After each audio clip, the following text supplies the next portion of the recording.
bacana disso, irmãos, é que durante essas lives você pode estar vendo, revendo, quantas vezes for necessária, amém? Você pode estar estudando, então isso é muito maravilhoso.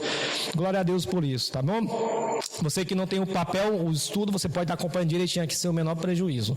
Você que tem o material de estudo, também não tem problema nenhum, tá bom? O importante disso é que a palavra seja plantada no lar, e isso tudo é para a glória do reino de Deus, amém? Irmãos, eu quero que você abra a sua Bíblia no livro de Jó, capítulo 1, versículo 1, amém? Eu trouxe uma palavra que está escrita no livro de Jó. As últimas palavras de quinta-feira eu trouxe do Novo Testamento. Eu, estudando muito, questionando em oração, pedi para Deus, e Deus me levou diretamente para o livro de Jó, e eu quero compartilhar essa palavra de estudo com vocês essa noite. Jó, capítulo 1, versículo 1. Jó 1, diz o seguinte: havia um homem na terra de Uz, cujo nome era Jó, homem íntegro e reto, temente a Deus, e que se desviava do mal. Amém? Repetindo: havia um homem na terra de Uz, cujo nome era Jó, homem íntegro, reto, temente a Deus, e que se desviava do mal. Amém, irmãos? Vamos orar, pedir ao Pai para que Ele abra a nossa mente, amém, diante da palavra de Deus, que todas as barreiras que se levantem, fazendo com que Ele atrapalhe, que caia por terra, na autoridade do nome do Senhor Jesus Cristo. Vamos lá? Senhor Jesus Cristo Todo-Poderoso, Pai, nós te pedimos nesse exato momento a orientação, Senhor, para que a Tua palavra seja ministrada em nossas vidas, que a Tua palavra seja plantada em nossos corações. Nós não queremos palavras de homem, Senhor, nós queremos a palavra que vem do Teu reino, a palavra que emana diretamente da fonte de água viva. Nós te pedimos, Senhor Jesus Cristo, nesse exato momento, que as pessoas que estão ouvindo essa palavra, Senhor Jesus Cristo, ela possa ser quebrantadas, que elas possam entender o que tens para ela nesse momento. Ô Senhor Jesus, adentre os lares, entre nas casas, entre nos corações das pessoas, que elas parem por 45 minutos, 1 hora, o tempo necessário para que a palavra de Deus seja plantada. Nós acreditamos, Senhor Jesus Cristo, que a Tua palavra ela é viva, eficaz e eficiente. A Tua palavra ela é mais penetrante que uma faca de 2 gumes. Ô Senhor Jesus Cristo, nós te pedimos cada dia a Tua orientação, Pai. Nós vamos estudar a Tua palavra, que o Senhor venha abrir nossa mente, nossa vida, e que nós possamos ver as coisas espiritualmente, não pelos olhos carnais, físicos. Nós te pedimos hoje, Senhor Jesus Cristo. Muito obrigado. Amém, amém, amém. Vamos lá, irmãos. Irmãos, o título da nossa palavra, o título do nosso estudo hoje é uma pergunta: onde está Deus? Onde está Deus? Sabe, é uma pergunta meio que retórica, né, para o cristão, porque nós já sabemos a resposta. Mas meu objetivo aqui é fazer com que você, à luz das características de Jó, você possa entender, reconhecer o Deus que você tem. Sabe, em meio às dificuldades que nós temos hoje, no dia de hoje, no presente momento, em meio às circunstâncias, às provações, que se você se questionou onde está Deus, hoje você vai obter sua resposta. Hoje você vai obter a sua convicção. Hoje você vai entender o Deus que você segue, irmão. Então o tema é: onde está Deus? Se você durante a semana, durante todo esse período pandêmico, você tem se questionado: mas Senhor, onde está Deus? Pois eu vou te dizer uma coisa: hoje você vai obter essa resposta. Amém? Eu quero te oferecer hoje a resposta para essa pergunta em meio às dificuldades que nós estamos vivendo. Se você se questionou, se você anda se questionando ou não, mas que você conhece alguém próximo de você, um amigo, um irmão, um parente, quem quer que seja, que já se perguntou: poxa, mas por que Deus está permitindo que as coisas aconteçam com a gente? Por que Deus está permitindo que essa pandemia, essa circunstância nos tome de tal forma que nos aflige, que nos acame, que nos traga morte, que nos traga perseguição, fraqueza, que nos tome de tal forma que está se espalhando por todo o Brasil? Às vezes nós questionamos: onde está Deus? Amém? Se você não se questionou, meu irmão, não é um questionamento de dúvida, é um questionamento de autoafirmação. O crente, o cristão, ele não se questiona onde está Deus, ele se autoconfirma diante do Deus que ele tem servido. E eu estudando durante essa semana, questionando o Senhor Jesus Cristo, porque eu gosto de pregar, principalmente no Novo Testamento, porque no Novo Testamento você tem muitas palavras doutrinárias, cartas paulinas, as cartas que Paulo escreve, todas são cartas doutrinárias, são cartas que ensinam, que exortam, que edificam a igreja. Amém? Então todas as cartas, e eu estudando, Deus me levou para o livro de Jó. Um homem que sofreu, um homem que padeceu, um homem que sofreu necessidade, que perdeu muitas coisas e mesmo assim se manteve fiel. Amém? É hoje que eu tenho para te ofertar isso.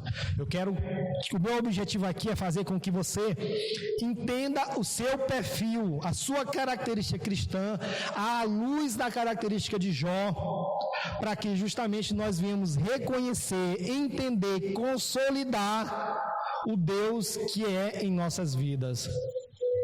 Amém? Um Deus em meio à circunstância que continua fiel, justo e Senhor, que não abandona os seus. Amém? Eu espero que, se no final dessa palavra você entender isso, meu coração vai ficar muito grato, porque a palavra ela foi pregada. Amém? Aleluia. Então vamos lá, irmãos. O livro de Jó, ele é um livro muito antigo. O livro de Jó ele foi escrito há mais de 2000 anos antes de Cristo. Há mais de 4.000 anos, se comparado com o tempo de hoje. Então, ele é um livro que foi escrito, provavelmente, ao que tudo indica, no período Pentateuco, que é o período dos 5 primeiros livros do Novo Testamento. Gênesis, Êxodo, Levítico, Número e Deuteronômio.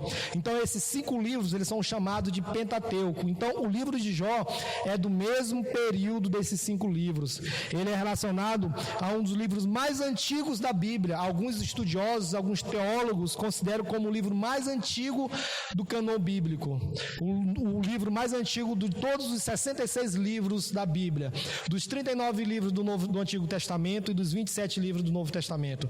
Então, todos esses 66 livros, alguns autores, e eu vou nessa mesma linha, eu considero como o livro mais antigo. Se não é o mais antigo, é um dos mais antigos. Pode ter certeza disso. Amém? Quanto à sua autoria, a autoria ela gera muitas divergências. A autoria do livro de Jó se considera como uma autoria muito incerta. Muitos consideram que o próprio Jó escreveu livros, muitos consideram que Ezequias escreveu livros, outros que o rei Salomão escreveu livros, outros acreditam que Eliú, que é um personagem, é uma pessoa, amigo de Jó, que ele aparece no capítulo 32 do livro de Jó, tem escrito o livro. Mas eu vou na linha de que o Moisés, que é um dos autores aqui, que pode ser um dos escritores de Jó, eu vou nessa mesma linha. E minha explicação, minha justificativa para a escrita, para a autoria do livro de Jó, está justamente em 2 características. A primeira é que eu acabei de falar para vocês, que o livro de Jó ele é um livro muito antigo, é da época do Pentateuco, e o Pentateuco, que são os 5 primeiros livros da Bíblia, ela foi escrito por Moisés. Então acredita-se fortemente que o livro de Jó foi escrito por Moisés. Não é certeza, há uma grande probabilidade que isso seja verdade. Outra característica interessante do livro de Jó é justamente o modo no qual o personagem Jó se refere a Deus, que da linguagem, da escrita, do idioma natural que foi escrito o Antigo Testamento, que é o hebraico e o aramaico, principalmente o hebraico, Deus é tido lá como Yavé.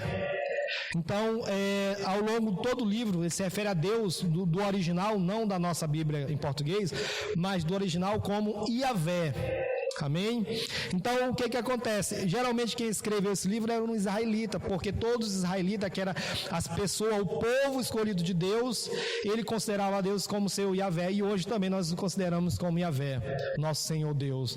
Amém? Então, provavelmente Moisés, que era um dos israelitas, que era um descendente das 12 tribos de Jacó, juntamente com a outra característica, que é justamente o período em que foi escrito o livro de Jó, provavelmente é um dos personagens aí que mais se aproxima da autoria do livro de Jó, tá bom? É importante você entender isso. Outra coisa interessante também é justamente que o livro de Jó, ele é patriarcal, ele é do período patriarcal, do período de Abraão, Isaac e Jacó, que foi os pais que geraram todo o povo Israel, o povo escolhido. Acredita-se que Jó foi uma pessoa que viveu entre Isaac e Abraão. Abraão, pai de Isaac, então acredita-se que Jó ele tenha vivido nesse período. Amém? Ok? Então, é um livro bastante antigo, né? Se a gente comparar com a realidade do Antigo Testamento. Amém, irmãos? A narrativa, ela leva ao seu principal personagem, no caso, o orador, que é o homem Jó, e nas discussões subsequentes que giram em torno do livro, justamente no que tange a natureza e o sofrimento humano, mostrando que nós, seres humanos, Jó como ser humano, era incapaz de entender a razão. Enquanto nós, seres humanos, seres racionais, nós somos incapazes de entender o plano divino com Deus. Eu falo isso, irmãos, por quê? Porque Jó ele teve uma vida de sofrimento muito grande. Deus permitiu que o diabo o tocasse, e se a gente olhar isso de forma racional, isso é uma loucura. Como é que Deus deixa que o seu seja subjugado pelo inimigo, pelo próprio Satanás? Então, se a gente compreender isso de forma racional, a gente nunca vai entender os planos de Deus, porque os planos de Deus eles são considerados loucuras. É algo que transcende o nosso entendimento, é algo que extrapola a nossa racionalidade de entendimento. Amém? Então, basicamente é isso. Então, vamos fazer a exposição desse. Hoje a gente vai fazer basicamente só a exposição do Jó, capítulo 1, versículo 1. Amém? Eu dividi o texto em duas partes, irmãos. Você que está acompanhando comigo, eu dividi o texto em duas partes, a parte A e a parte B. A parte A fala o seguinte, ó: havia um homem na terra de Uz, cujo nome era Jó. Amém? Essa primeira parte, havia um homem na terra de Uz, cujo nome era Jó, basicamente ele aponta a cidade de moradia, onde esse homem viveu e quem era esse homem. A cidade de moradia, a cidade de Uz, onde ele viveu, e quem era esse homem? Jó. Amém? É muito comum os livros, principalmente os livros do Novo Testamento, principalmente as cartas paulinas, o escritor, ele automaticamente ele se identificar. Por exemplo, se você olha lá as cartas de Paulo, Paulo vai dizer o seguinte, ó, começa escrevendo suas cartas: Paulo, apóstolo de Jesus Cristo, que escrevo tal, a igreja. Era muito comum.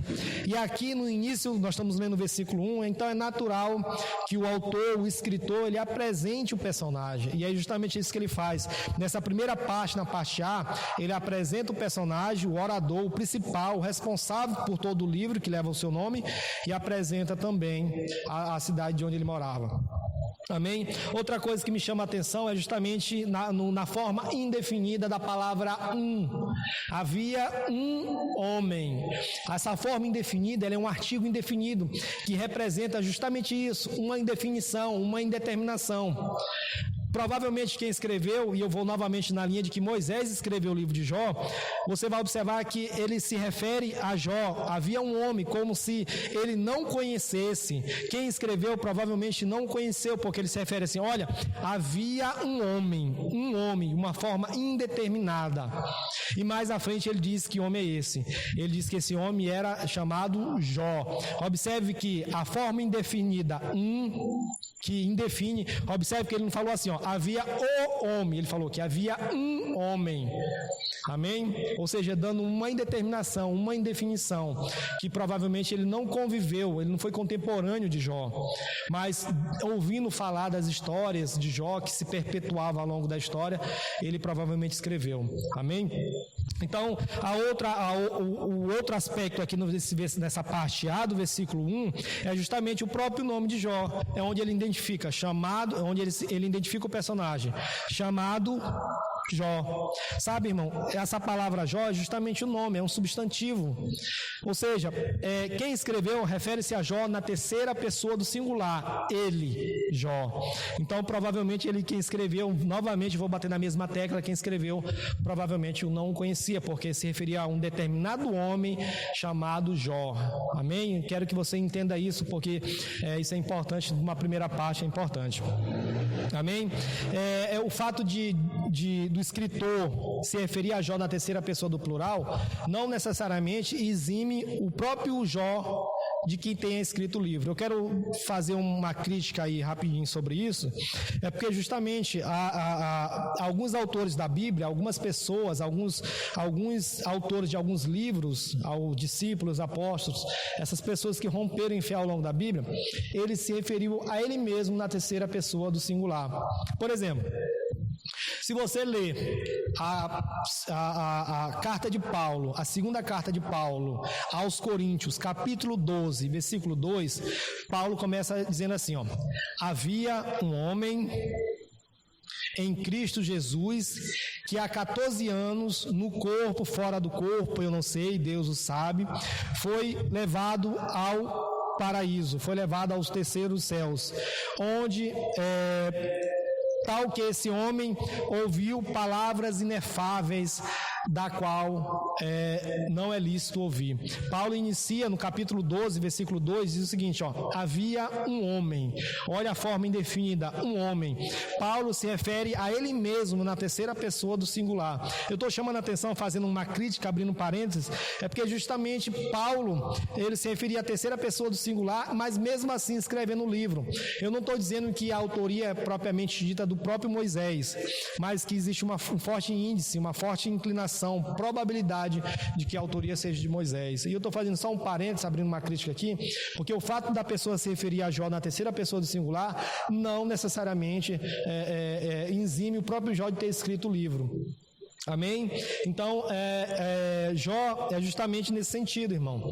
Ele pode simplesmente se referir a ele mesmo na terceira pessoa do singular, assim como Paulo se referiu, assim como outros se referiam, tá bom? Essa é uma crítica. A outro aspecto histórico, que eu quero que vocês compreendam essa primeira parte, para que nós entramos na segunda parte, é justamente a cidade de onde Jó morava. Jó morava, segundo a Bíblia, numa cidade chamada Uz, terra de Uz. Aqui eu vou fazer uma crítica aqui também, no que diz respeito à terra de Uz, porque alguns autores o consideram como terra de Uz, como fosse terra de alguém, e não propriamente dito o nome da cidade.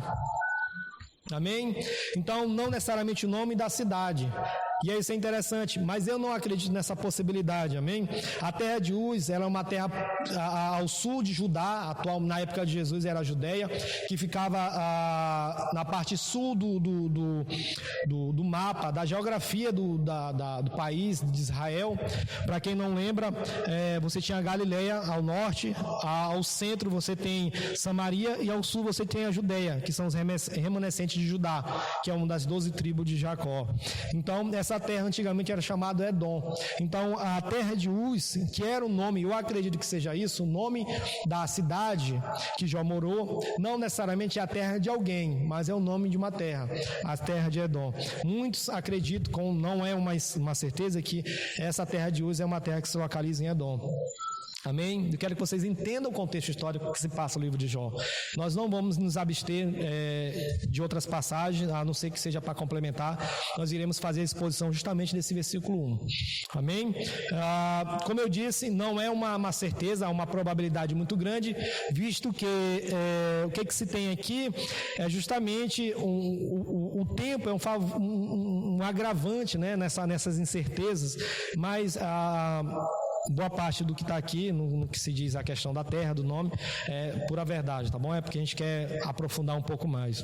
Amém? Amém? Então vamos para a parte B. A parte B do versículo 1 diz o seguinte: e era este homem íntegro, reto e temente a Deus, e desviava-se do mal. Amém? E desviava-se do mal. Irmãos, eu quero falar basicamente dessas 3 características de Jó: integridade, retidão, temor a Deus, que está na parte B do versículo 1. Amém? Eu quero esboçar, eu quero fazer uma exposição dessas 3 características, e eu espero que você compreenda justamente essas 3 características na vida de um cristão, no cotidiano de um cristão. Amém? Jó encontrou o favor de Deus em função dessas características. Deus, mais lá na frente, Deus advoga em favor de Jó, justamente por essas características. Deus dá testemunho de Jó em função disso. Amém? Então vamos lá. A integridade, que é primeira característica na ordem aqui. O que vem ser uma pessoa íntegra. Essa é uma das tônicas, uma das características mais fortes da pessoa de Jó, irmãos. O que vem ser uma pessoa íntegra? É uma pessoa íntegra, é uma pessoa que se torna irredutível. É uma pessoa, a palavra integridade, ela está associada a inteiro, a completo, a pleno. Significa que a pessoa que é íntegra, ela é uma pessoa inteira, uma pessoa completa, é uma pessoa que não se diminui, é uma pessoa irredutível, que ela não se reduz a nada, ela se mantém completa, ela se mantém plena, ela se mantém irredutível, em plena inteireza. Uma pessoa íntegra é uma pessoa que não se molda, é uma pessoa que não se distorce, se contorce, é uma pessoa que se mantém íntegra ao perfil, aos valores, à ética que é inserida nele, que ele aprende, que ele vive, nos valores que não que o mundo insere, mas que ele absorve segundo a concepção de Cristo, segundo as características de Cristo. Integridade significa isso, irmão. Significa que você não é moldado pelo mundo, que significa que você não é contornado, modificado, arremessado de um lado para o outro. Não. Integridade significa que você é inteiro, que você é pleno no que você tem, qual o foco que você tem. Integridade significa isso, irmãos. E essa é uma das primeiras características, a característica de ser íntegro, completo, inquebrável. Significa o quê? Significa que nada atinge você, ou seja, quer dizer que você não pode ser quebrado em outros pedaços. O contrário de integridade significa algo quebrado, algo que não é inteiro.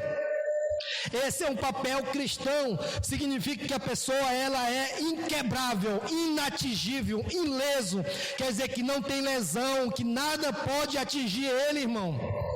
Integridade significa isso, significa que você não é atingido, significa que você não é derrubado, significa que você se mantém firme no propósito. E se você observar a vida de Jó, irmãos, é exatamente isso que acontece. A integridade de Jó é uma coisa assim fenomenal, maravilhoso, que Jó se mantém do capítulo 1 até o capítulo 42 de forma íntegro, no propósito que Cristo testemunha a seu favor, no propósito que Deus advoga em seu favor. Significa isso, irmão, significa que você não consegue, você não é lesado, não significa que você é isento, não significa isso, significa que em meio às dificuldades, em meio às lapadas, às porradas da vida, você se mantém firme, você se mantém em pé, você não é derrubado, você é íntegro, você é completo, você é pleno. Sabe, é isso, irmãos. É integridade, a primeira característica que eu trago para você essa noite é integridade. Se mantenha íntegro no propósito que Deus te chamou. Não é o propósito que o homem, não é o propósito que você quer para a sua vida, mas é o propósito de integridade que Deus quer com a sua vida. Integridade significa isso, inteiro, completo, pleno, inteireza, nada pode derrubar você, nada pode lhe jogar de um lado para o outro, porque você se mantém firme, você se mantém inteiro, ileso, inquebrável. Amém? E se você olhar para a vida de Jó, irmãos, o que o diabo fez? O diabo foi lá, pegou na parte material, na parte econômica, na parte palpável, na parte que Jó via, que Jó tinha contato. A primeira afronta do diabo contra a vida de Jó foi justamente tomar os seus bens, tomar as suas coisas, tomar tudo que ele tinha de riqueza.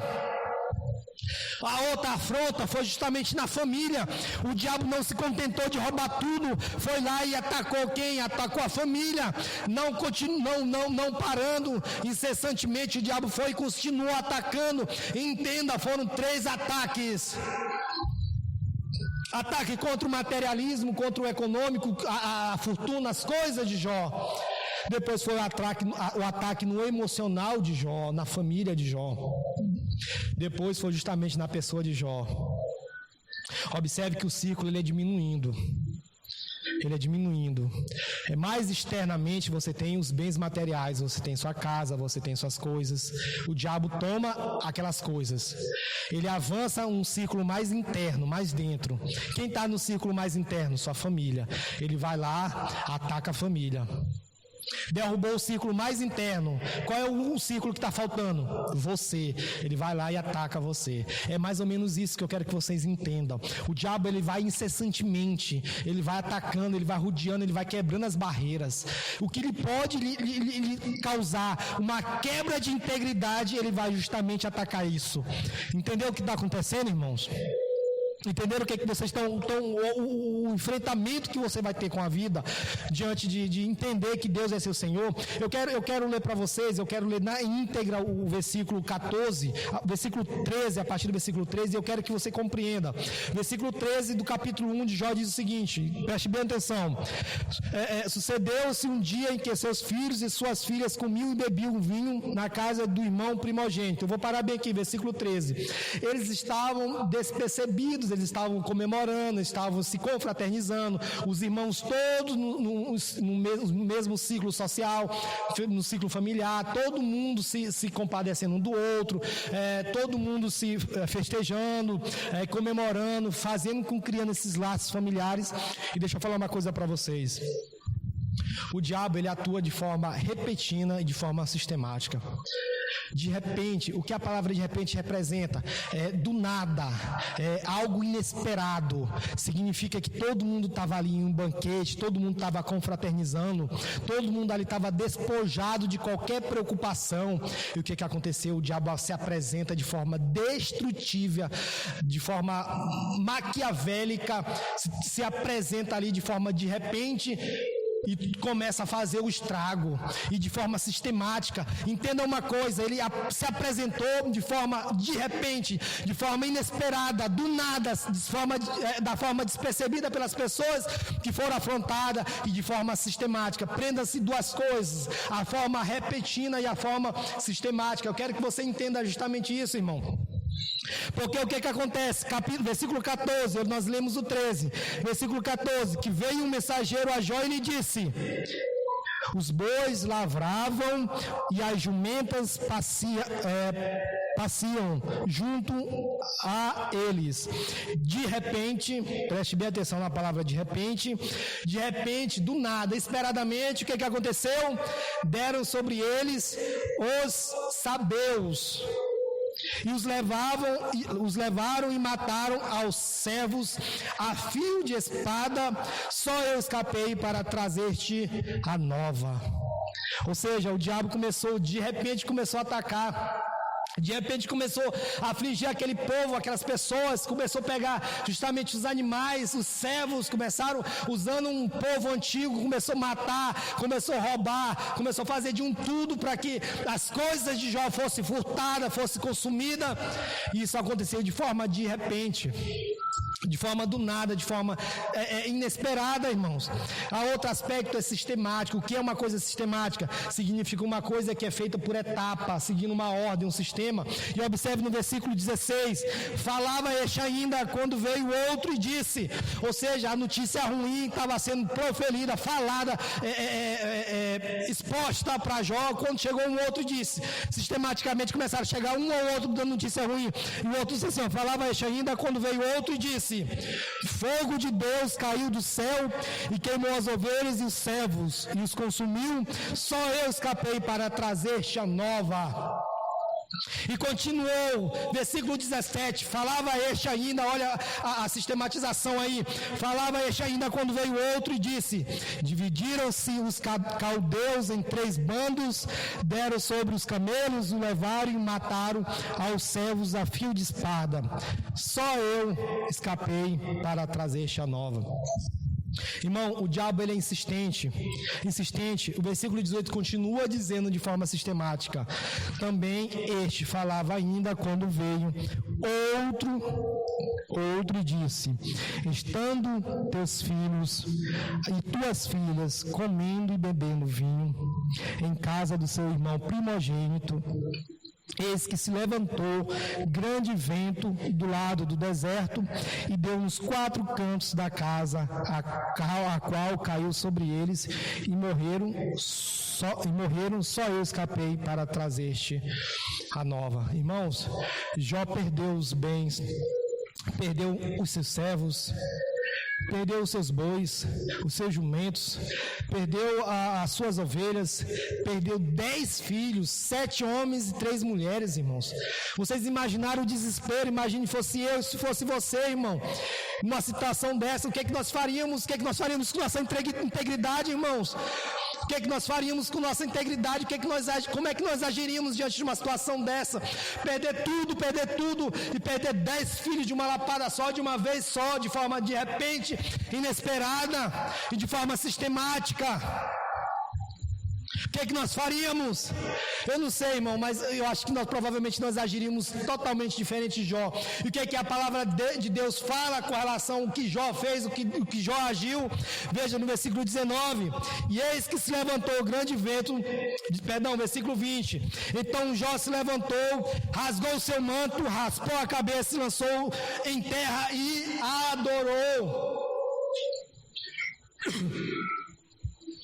Meu irmão, adoração, o que significa adoração? Significa levantar um culto para Deus, significa falar do seu mais íntimo, no mais profundo do seu coração, adorar a Deus, exaltar a Deus. Jó perdeu tudo, mas Jó se manteve em espírito de adoração. Se fosse qualquer um de nós, provavelmente nós agiríamos diferente, desesperado, atormentado, de forma arbitrária, agindo de todas as maneiras diferentes, mas que não agíssemos de forma adoração, de forma que nós pudéssemos inclinar para Deus em forma de adoração. Jó perdeu tudo, mas Jó se inclinou o rosto em terra, raspou a cabeça e foi simplesmente adorar, irmãos. Sabe, eu tenho certeza, você que está me ouvindo aí, eu tenho certeza, se você soubesse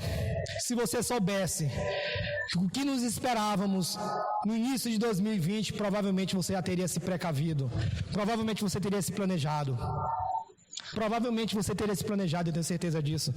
Se você soubesse o que nos assolaria nesse início de ano, fevereiro, março, abril, e o que nos espera, provavelmente você se planejaria, organizaria remédios, organizaria recursos financeiros, dinheiro, para que essa circunstância em que nós estamos vivendo, ela não seja tão forte. Provavelmente, se você se planejou, provavelmente você está passando por essa circunstância de forma mais leve. Mas não, irmãos. Não, sabe por quê? Porque o diabo ele age de forma de repente, de forma inesperada. Do nada a gente se dá conta a proporção de enfermos atualmente, a proporção dos leitos dos hospitais sobrecarregados, a circunstância de reclusão social, de isolamento social, de distanciamento social. Se você soubesse que isso ia acontecer, provavelmente você teria se organizado, se planejado. Mas na verdade o que aconteceu foi de forma de repente, inesperada, do nada. O diabo ele não age, ele não avisa. Ele é como um ladrão. O ladrão, quando ele vai roubar, ele não avisa que vai roubar. Ele chega de forma leviana, inesperada, no cair da noite, na escuridão, e faz a maldade. Isso aconteceu de forma de repente com a vida de Jó, e isso que está nos acontecendo é uma ação de forma de repente, inesperada. Ninguém esperava isso, irmãos. Mas eu tenho uma coisa para te falar essa noite: não é o inesperado, é o Deus que você segue, é a sua integridade com Deus, irmão. Não é o quanto é sistemático a ação diabólica de Satanás, não é o quanto ele age de forma de repente, não é como ele age de forma inesperada, do nada, como ladrão, não, é o quanto a sua integridade está com Deus. A sua integridade é que vai lhe dizer qual é o seu caráter cristão diante de Deus. Sabe por quê? Porque Jó, em meio a essas dificuldades, essas provações, se manteve íntegro. E deixa eu falar uma coisa para vocês: essa integridade aqui, ela está alicerçada em Jesus, em Deus. ela não está alicerçada em concepções humanas, carnais, materiais. Sabe por quê? Porque a pessoa que é íntegra sobre a concepção humana, ela pode se manter íntegra ao longo das provações, mas chega uma provação, irmão, que provavelmente vai derrubar a integridade desse homem. Por que ele vai derrubar a integridade desse homem? Porque a integridade dele está alicerçada na mentalidade humana, na concepção humana. Não está, a integridade dele não está alicerçada no próprio Deus. E isso é um diferencial entre o cristão e o não cristão, o desesperado e o calmo. Sabe por quê? Porque o calmo, o cristão calmo, ele tem sua integridade alicerçada no próprio Deus. Ele não se quebra, ele não se lesiona, ele não se abala. Sabe por quê? Porque ele entende que a sua integridade, o que provoca ele por completo, é o que estrutura ele, cada parte em seu lugar. O que provoca a sua integridade é justamente o próprio Deus. Amém? É o próprio Deus. A integridade de Jó estava alicerçada no próprio Deus. Era Deus que fazia com que Jó se mantivesse completo, inteiro, pleno, inabalável diante da circunstância. Se fosse uma pessoa comum, a pessoa entraria em desespero. Eu perdi 10 filhos, eu perdi toda a minha riqueza, todo o meu dinheiro, todos os meus bens, todos os meus servos. Mas não, Jó, que teve sua integridade alicerçada no próprio Cristo, caiu com o rosto de terra, mas foi para adorar. A adorar, irmãos. Você entende o que é adorar, irmãos? Você que está me ouvindo aí, você entende o que é adoração? Adoração é levantar um culto para Deus, dizer: Senhor, Tu és o meu Deus, Tu és o meu Senhor, o meu Rei que está acima de todas as coisas. Significa isso, irmão. Adoração significa levantar o seu coração e inclinar para Deus. Jó perdeu tudo, mas a sua integridade era alicerçada. A base da sua integridade era o próprio Cristo, o próprio Deus. Versículo 21 diz o seguinte: e disse: nu saí do ventre da minha mãe, e nu voltarei. O Senhor deu, o Senhor tomou. Bendito seja o nome do Senhor. Em tudo, em absolutamente tudo, Jó não pecou. Jó não murmurou. Irmãos, deixa eu te falar uma coisa aqui. Deixa eu falar uma coisa aqui para vocês. A integridade, essa primeira característica de Jó, é algo interno. É algo interno. Integridade é algo que está dentro do seu coração. É algo que está dentro do seu ser. Ela está relacionada a princípios, a ética. Ela está relacionada ao que você externa para os outros, o que você fala para os outros, mas é o que está dentro. É o que está dentro. Sabe, Jó, ele foi acometido de uma terrível chaga, uma terrível doença, que tomou, a palavra de Deus fala que tomou ele das pontas dos pés ao topo da cabeça. Uma chaga, um tumor maligno. Não foi benigno, foi maligno, que tomou todo o corpo de Jó. Mas ele tem que entender uma coisa, você tem que entender uma coisa: isso foi acometido na parte externa de Jó, foi na superfície, foi no corpo, foi no couro, não foi no coração, não foi dentro. Sabe por quê? Porque o diabo só consegue atingir a parte de fora. A parte de dentro, o coração, a integridade está intacta, perfeita, completa. A sua integridade, ela é interna, irmão. Ela está no seu coração. Jó foi tomado por feridas. A palavra de Deus fala que ele se coçava com cacos de telha, de tão terrível que era. Aleluia. Mas entenda uma coisa: o diabo, ele afligiu Jó na parte externa, no pelo, no couro, na superfície da sua pele. Não foi no seu coração. Sabe por quê? Porque o coração é de Deus, ele está íntegro, inabalável, irmãos. Inabaláveis. O Jó ele estava inacessível pelo diabo no seu coração. Era na superfície. O diabo não chegou a adentrar no coração, porque o coração de Jó era um coração íntegro, inteiro, inclinado para Deus. Era todo de Deus, não era parcial, era integral. A palavra integridade está relacionada com integral, completo. Não é uma porçãozinha, eu vou dar um pouquinho para Deus, eu vou dar uma fração. Não, irmão. É integral, é completo. Sabe, é isso, irmão. O contrário de integral, de íntegro, significa quebrado, fracionado, parcial, incompleto. Você não dá uma porção pequena, você não dá uma fatia do pouco para Deus, você tem que dar o todo, você tem que integrar para Deus, se entregar para Deus integralmente, não parcialmente.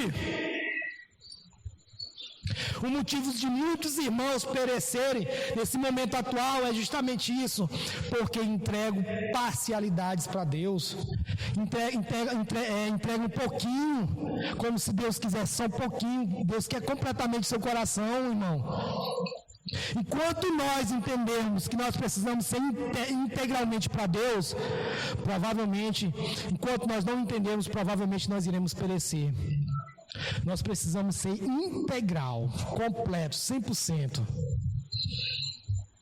Integrabilidade significa isso. Integridade significa isso. E deixa eu falar uma coisa para vocês. Essa é a primeira barreira moral. É a integridade. O que acontece no capítulo 2, versículo 9? É justamente a primeira barreira que vai ser tentada a ser transponível pelo diabo. É a integridade do ser humano, é a integridade da pessoa. Jó capítulo 2, versículo 9 diz o seguinte: então sua mulher disse: ainda conservas a tua integridade, Jó? Amaldiçoa o teu Deus e morre. Eu vou ler novamente, você não entendeu. Então a mulher lhe disse: ainda conserva a tua integridade, Jó? Amaldiçoa o teu Deus e morre. É como se ela dissesse assim: olha, Jó, a tua integridade está relacionada com Deus. Mata a tua integridade e morre. Amaldiçoa o teu Deus, peca contra o teu Deus, perde a tua integridade e morre.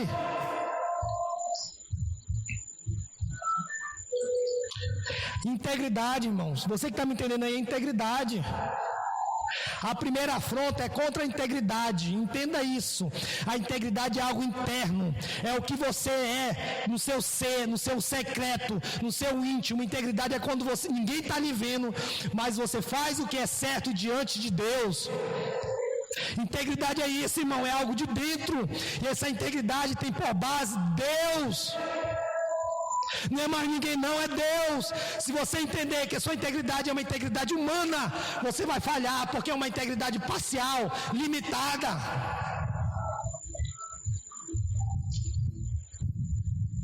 Aleluia. Limitada, irmão. Deixa eu falar uma outra coisa para vocês. Essa integridade, quando ela é externada, a integridade é algo interno. É o que você é no seu secreto. É o que você é, como você faz, como você age, o que você pensa, quando não tem ninguém lhe olhando. Isso se chama integridade. Aleluia. Quando você externa essa integridade, você tem o que nós chamamos de retidão. Retidão é o que você é quando você tem ação, irmão. Quando você está dentro do seu ser, orando em espírito, entendendo com o coração íntegro, puro, sincero diante de Deus. Quando você externa essas ações, quando você externa o que está dentro para fora, em forma de ação, você tem o que é retidão. Retidão é algo relacionado à moral, à ação. É um legalista, é uma pessoa que segue regras, que segue leis. Amém? Olha, deixa eu fazer uma comparação aqui. Quando você nasceu, você seguia padrões. Sua mãe dizia assim: meu filho, não faça isso, não faça aquilo. É verdade? Todo mundo aconteceu isso. Não faça isso que é errado, não faça isso que é errado.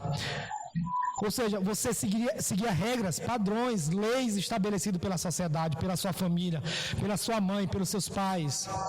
Leis pela sociedade, lei pelo homem, leis jurídicas e coisas desse tipo. Nossa vida, ela é moldada por leis de todas as naturezas. Retidão tem relação com isso, significa que você é reto, que você se mantém inteiramente no caminho certo. E retidão significa que você é reto, que você não se enverga para um lado para o outro, você se mantém ali, em pé, completo. Significa que você segue um caminho, esse caminho é reto. Esse caminho pode aparecer coisas ruins de um lado, de outro, mas você se mantém reto, em retidão ao que Deus propôs no seu coração. Isso se chama retidão, irmãos. Significa que você é moldado por regras, por leis. Entenda uma coisa bem aqui, não confunda. Essas leis não é lei do homem, é lei de Deus.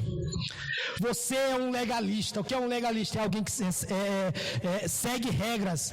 Você é um legalista. Você é um legalista arquitetado por Deus. Você segue as leis de Deus. Você age segundo a concepção de Deus. Você age segundo a justiça de Deus. Você age segundo a bondade de Deus. Se alguém está precisando de alguma coisa, você vai lá, porque no seu coração, na sua integridade, você externou, e a sua retidão permite que você ajude. A retidão é a segunda característica de Jó. Uma pessoa reta é uma pessoa que segue os padrões. Não é o padrão do mundo, é o padrão de Deus. Não é a forma do mundo, é a forma de Deus. Amém? É aquele que não se compadece, aquele que não é conivente com a injustiça. É aquele que ele é legítimo, que se mantém fiel diante de Deus, mesmo que aborreça os homens. A pessoa reta é a pessoa moldada por ações, e essas ações têm o caráter de Cristo.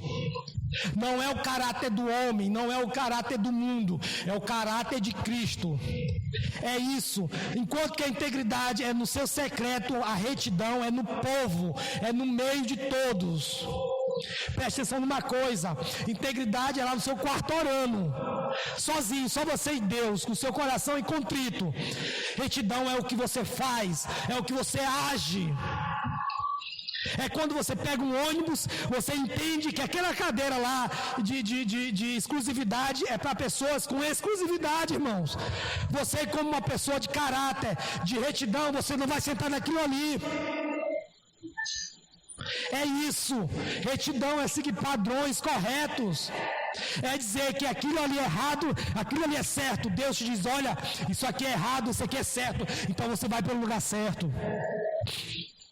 Isso se chama retidão.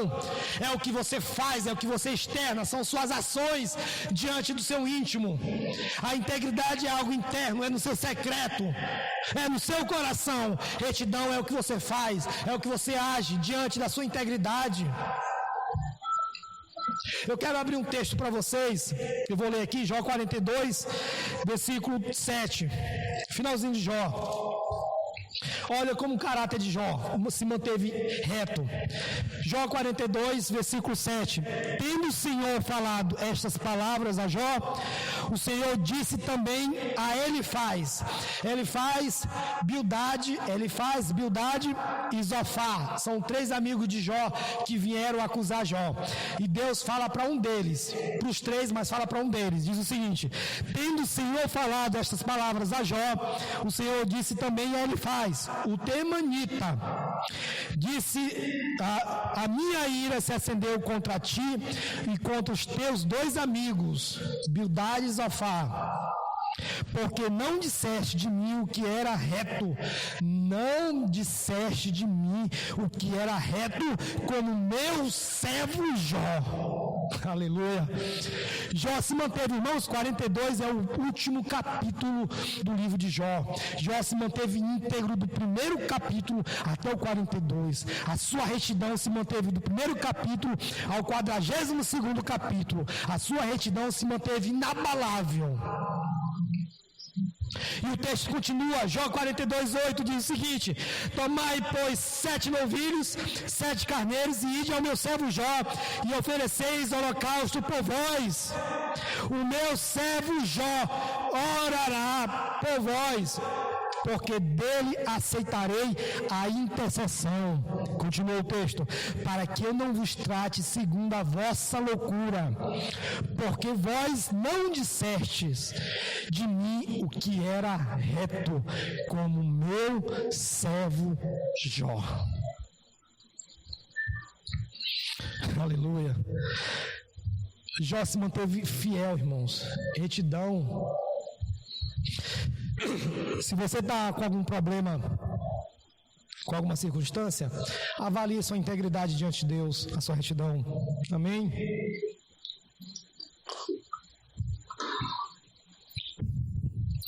Sabe, irmãos, quando a sua retidão ela está baseada, alicerçada no próprio Cristo, a sua integridade também está. Aleluia. A sua integridade também está. Se sua retidão está alicerçada, baseada no próprio Cristo, a sua integridade também está. Sabe por quê? Porque entre a retidão e a integridade é como se fosse uma coisa só. Uma, acontece no seu íntimo, no seu interno. A outra acontece no seu externo, através das suas ações. Uma aciona a outra. É impossível a pessoa que é íntegro não ser reto. Se a retidão não está em consonância, em equilíbrio com o que é íntegro, isso acontece algum paradoxo, algum desequilíbrio. Porque a integridade, ela aciona a retidão. É como se fosse dois irmãos gêmeos. Eu estou fazendo uma comparação aqui, a retidão e a integridade. Você não consegue ser íntegro e você, mesmo sendo íntegro, é impossível você não ser reto, irmãos. Se você é reto é porque você é íntegro. Se você não é reto é porque você não é íntegro. A integridade e a retidão, elas estão alicerçadas no mesmo Deus. É como se Deus fosse a base dos dois, e é a base dos dois. E a retidão está sobre essa base, assim como a integridade está sobre essa base. É impossível Deus prover um e não prover o outro. Porque os dois estão alicerçados no próprio Deus. Sabe, irmão, Jó entendia isso. Jó entendia que seu coração ele estava inclinado integralmente a Deus, e suas ações estavam em consonância e retidão com o próprio Deus, irmãos. Eu li o capítulo 42, o final do livro.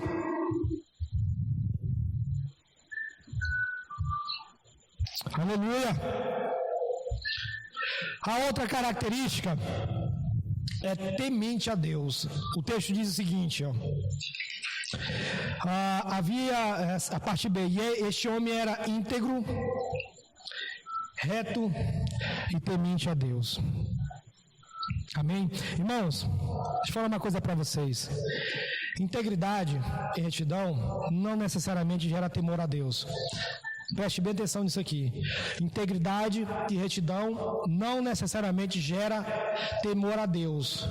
Só gera temor a Deus se a integridade e a retidão tem como base o próprio Deus. Aleluia. Porque tendo base o próprio Deus, obviamente que ele vai gerar o temor a Deus. Entenderam como é que é?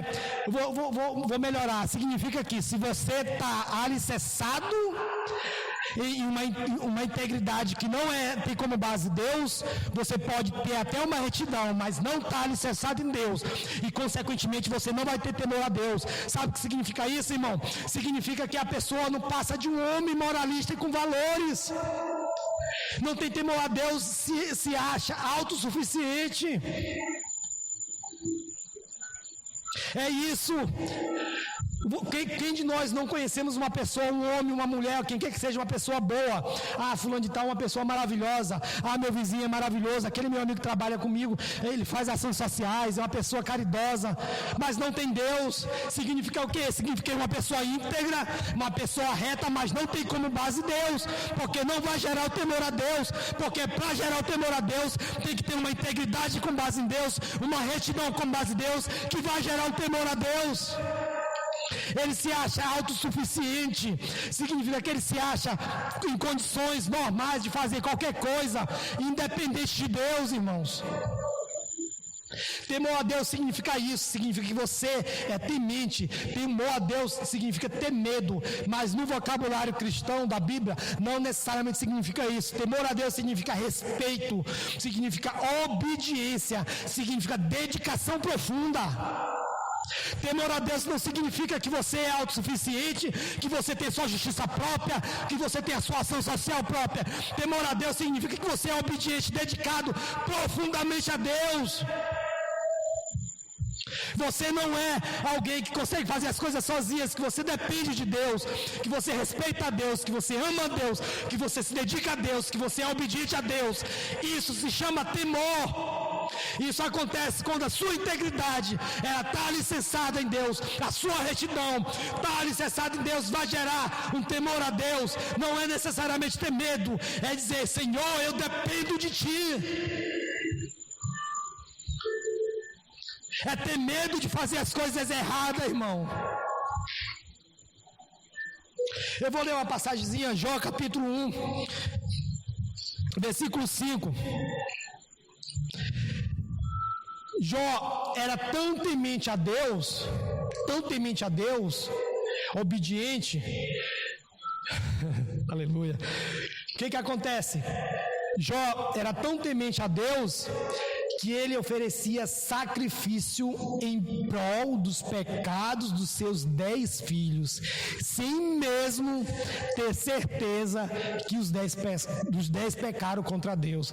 Sabe o que significa isso, meu irmão? Deixa eu trazer, parafrasear para vocês. Sabe, Jó tinha 10 filhos, 7 homens e 3 mulheres.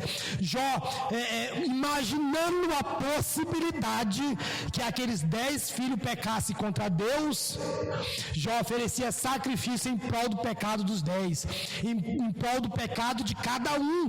Significa que era 10 sacrifícios para os 10 filhos, para cada um ele tinha um sacrifício, porque ele entendia: talvez meu filho tenha pecado no seu íntimo do coração, eu não sei. Já pensando, eu não sei, mas mesmo assim eu vou oferecer sacrifício. Eu não tenho certeza se ele pecou ou não, mas por via das dúvidas eu vou oferecer sacrifício em prol do pecado de cada um.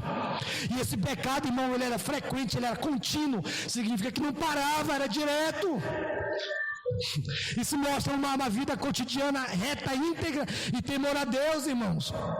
Eu quero ler Jó capítulo 4, Jó capítulo 1, versículo 5, diz o seguinte: decorrido o turno de dias de seu banquete, chamava Jó a seus filhos e os santificava, levantando-se de madrugada e oferecia holocausto, holocausto é sacrifício, segundo o número de todos eles, pois dizia, talvez tenham pecado os meus filhos e blasfemados contra Deus em seu coração. Assim fazia Jó continuamente. Aleluia. Você está entendendo? Dá um amém aí, por favor.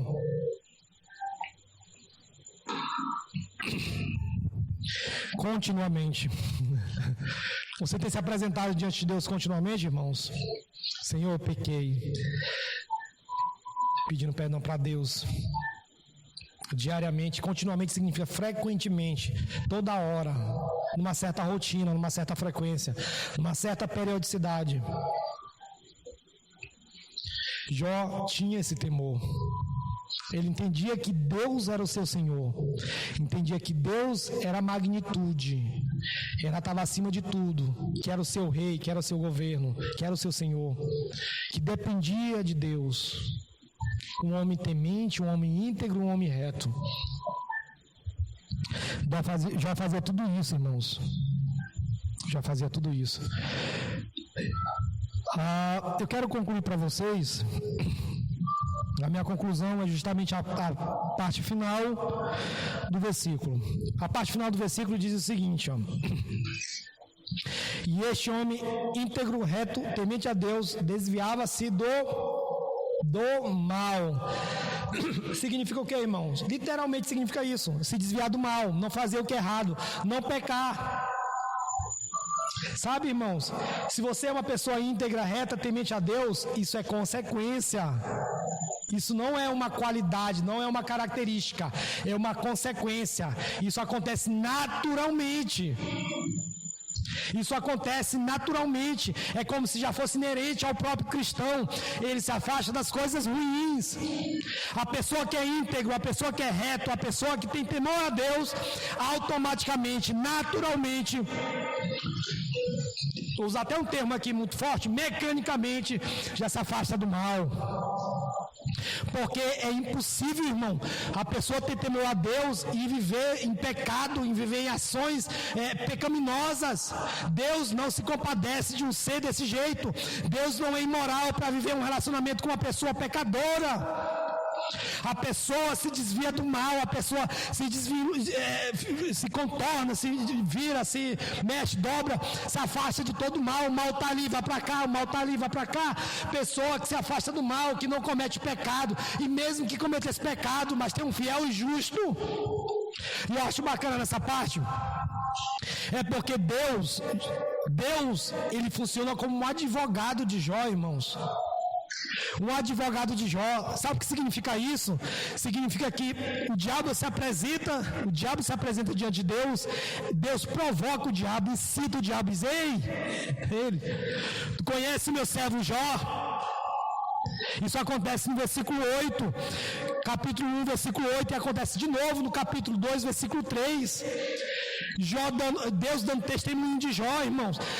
O diabo se apresenta diante de Deus e Deus provoca o diabo.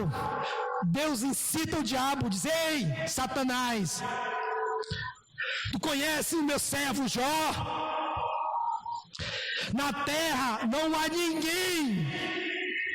ninguém como ele, íntegro, reto, temente a Deus e que se desvia do mal. Quem fala isso é o próprio Deus, irmão. É o próprio Deus que advoga em defesa de Jó contra o diabo acusa Ney, mas é só tirar isso dele, é só fazer isso. E Deus, não é. Eu estou advogando, eu sou o advogado de Jó diante de Satanás. Deus, é como se Deus fizesse isso. Deus advogando ele é íntegro, ele é reto, ele é temente a Deus e se desvia do mal. E o diabo, não é, Deus é sim, porque eu dou testemunho de Jó. Irmão, entenda uma coisa, não foi Jó que pediu o favor de Deus por ser íntegro, reto e temente a Deus. Foi Deus que olhou em Jó e disse: eis aí meu íntegro, o meu reto, o meu temente a Deus. Eu vou agir em favor dele, eu vou advogar em torno dele, porque ele é fiel, ele é justo. É isso que você precisa aprender, irmão. Você não tem um direito, eu não tenho um direito, nós não temos direito de barganhar nada. Quem somos nós diante de Deus? A nossa meritocracia vai para o lixo. Nós não temos mérito com Deus. Deus é Deus. A sua graça é abundante. O que é uma graça? É um favor imerecido, irmão. Você não merece, eu não mereço. Jó não barganhou, Jó não reivindicou: ei Deus, eu sou íntegro, eu sou reto, eu sou temente a ti, venha ao meu favor. Não, irmãos, não foi isso. Jó capítulo 8, capítulo 1, versículo 8, Jó capítulo 2, versículo 3 diz: e Deus olhou para a terra e disse: não tem ninguém, não tem ninguém fiel. Significa o que, irmão? Ele olhou para a terra, olhou para todo canto, olhou para todo lado, olhou para cada canto da terra e diz: não tem ninguém fiel do que Jó. Chorou cara. Sabe o que significa isso? Que a terra é corrupta. Ele olhou só para uma pessoa e diz: eis aí é o meu fiel, é o meu justo, é meu íntegro. Eu vou advogar em seu direito, eu vou ser o juiz, eu vou ser o advogado, eu vou ser quem quer que seja em favor de Jó, porque Jó é íntegro, porque Jó é reto, temente a Deus, e Jó se desvia do mal. É isso, nós não temos o direito de barganhar nada, nós só temos que acreditar e crer em Deus, ter fé em Deus, que Ele vai resolver tudo, inclusive essa situação. Não é o materialismo, não é a comida, não é a família, não é você, é o próprio Deus. Entenda isso. É Deus que está no controle de tudo. Deus permitiu isso com Jó, Deus permitiu isso com você. Sabe o que significa? Porque Ele está no controle de tudo. Ele é o governo, Ele é o rei, Ele é a autoridade, Ele é o rei leão, o leão da tribo de Judá, o rei que impera sobre tudo. Você alguma vez viu o rei, um leão ser subjugado? O leão é o rei, é a autoridade. Ele é o governo, irmão. É o governo, é a autoridade, é o rei, é o Senhor, é o próprio Deus. Não foi Jó que disse, Senhor, vem em meu favor, não. Foi Deus que diz, olha, Jó é assim, assim, assim, é justo. Ninguém na terra tem igual a ele, então eu vou em seu favor. Entenda isso, você não tem o direito de reivindicar, eu não tenho o direito de reivindicar. Nós temos o direito de acreditar. Reivindicar não, acreditar. Crer que Ele é Deus, ter fé que Ele pode contornar tudo. E pode contornar tudo. Jó não chegou e disse, Senhor, vem em meu favor. Não, Jó se manteve calado, fiel. Jó se manteve íntegro, reto, do início ao fim, temente a Deus, entendendo que Deus estava no controle de tudo, irmãos. Eu vou finalizar logo que o texto aqui começou a fugir, mas deixa eu falar uma coisa para vocês. A circunstância, ela não estava no materialismo de Jó. Jó era um cara rico, era a pessoa mais rica do Oriente, a palavra de Deus fala isso. Jó tinha tudo. A palavra de Deus fala que o segundo estado de Jó era o dobro de riqueza que o primeiro. Ele duplicou tudo. A riqueza de Jó, o tudo de Jó não era no materialismo, não era nas suas ovelhas, não era nos seus servos. O tudo de Jó não era na sua família, nos seus 10 filhos. 10 filhos, mas não era nos 10 filhos. O tudo de Jó não era nele mesmo. O tudo de Jó era Deus, irmãos. O tudo de Jó era Deus. Jó poderia perder mais 10 mil, poderia perder mais 10 filhos, mas ele se manter fiel porque ele está alicerçado. Ele entende que ele poderia perder qualquer coisa, mas ele não poderia perder o próprio Deus, porque o tudo de Jó era Deus. E se você está se questionando onde está Deus, deixa eu te falar uma coisa, você não precisa saber onde está Deus, só precisa acreditar que Deus está no controle de tudo, irmão. É autoridade, nada foge do controle.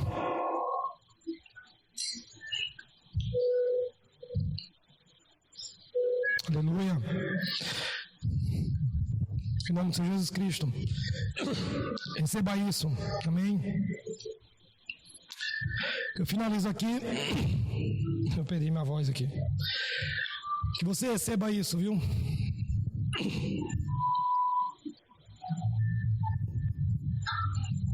Receba isso. Em nome de Jesus Cristo.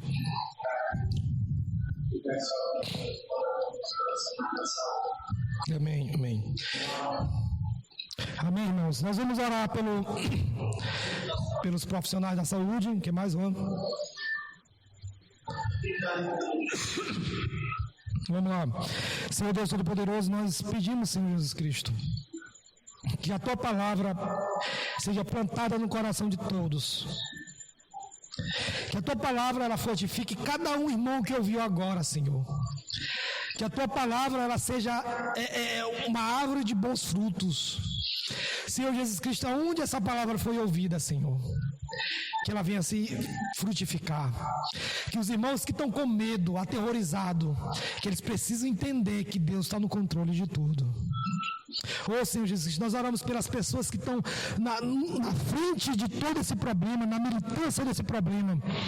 Os profissionais da saúde, nosso irmão Armando e todos os outros, a Jane e todos os outros, que eu não me recordo aqui, mas que o Espírito Santo de Deus traga conforto para essas pessoas, que dê capacidade para que eles lutem diante desse problema, dessa circunstância, dessa loucura, do que está acontecendo nesse mundo. Oh Pai, dê força para essas pessoas, para os policiais militares, para as pessoas do comércio, Senhor Jesus Cristo. Senhor, proteja todos os males, essas pessoas que estão à frente de toda essa situação. Oh Senhor Jesus Cristo, nós pedimos a orientação nesses momentos difíceis. Nós entendemos, Senhor Jesus Cristo, nós erramos, nós pecamos, mas nós temos um advogado fiel, Pai. Além de advogado, juiz, além de juiz, um forte combatente, um Senhor. Oh meu Deus, nós pedimos agora e sempre, Pai, nos proteja de todo mal. Amém, amém e amém.